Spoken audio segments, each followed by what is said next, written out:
ചെറിയ മൻഫഅത്തെങ്കിലും ഇല്ലെങ്കിൽ പിന്നെ നമ്മൾ എന്തായി മജ്‌ലിസിൽ കൂടിയത്? അതുകൊണ്ട് പ്രിയപ്പെട്ടവരെ, ഇന്ന് മുതൽ സ്വലാത്ത് പതിവാക്കണം. എന്തേ അതിന്റെ നേട്ടം?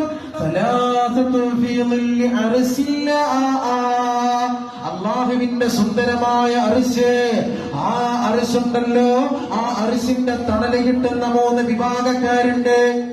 ഒന്നാമത്തത് എന്തെന്നറിയുമോ?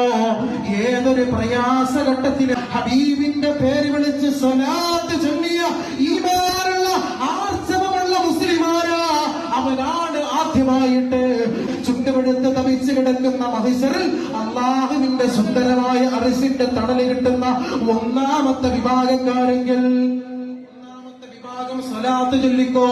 ആ സ്വലാത്ത് ചൊല്ലുന്ന നിങ്ങളാണെങ്കിൽ 2ാമത്തെ വിഭാഗക്കാരം പറയുമോ?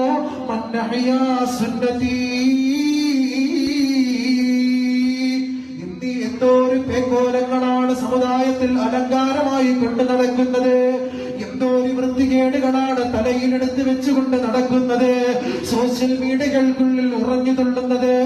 പ്രിയപ്പെട്ട സഹോദരിമാരെ, സഹോദരങ്ങളെ, 2ാമത്തെ വിഭാഗത്തിലെങ്കിലും ഞാനും നിങ്ങൾ കയറിയില്ലെങ്കിൽ ഞാനും നിങ്ങളും പോകുന്നത് ഇലന്നാർ, കത്തിയാളുന്ന നരകക്കുണ്ടിലേക്കാണ് കേട്ടോ.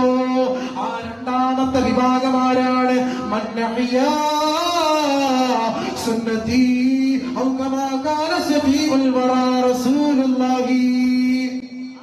ആ 2ാമത്തെ വിഭാഗമാണ്. 2ാമത്തെ വിഭാഗം എന്ന് പറയുന്നത് അല്ലാഹുവിന്റെ ഹബീബായ നബി തങ്ങൾ പറയുകയാണ്, എന്റെ സുന്നത്തുകളെല്ലാം മരിച്ചു പോകുന്ന സമയത്ത്, ഒരാള് പോലും ചെയ്യാതിരിക്കുന്ന നേരത്ത്, ഒരു ഇത്തമാര് പോലും തുണിയിടാത്ത നേരത്ത്, ഒരാളും അവരത്തെ മറക്കാത്ത നേരത്ത്, എന്റെ സുന്നത്തുകളുണ്ടല്ലോ, ആ സുന്നത്തിനെ ജീവിപ്പിക്കുന്നവൻ അഹ്യാ,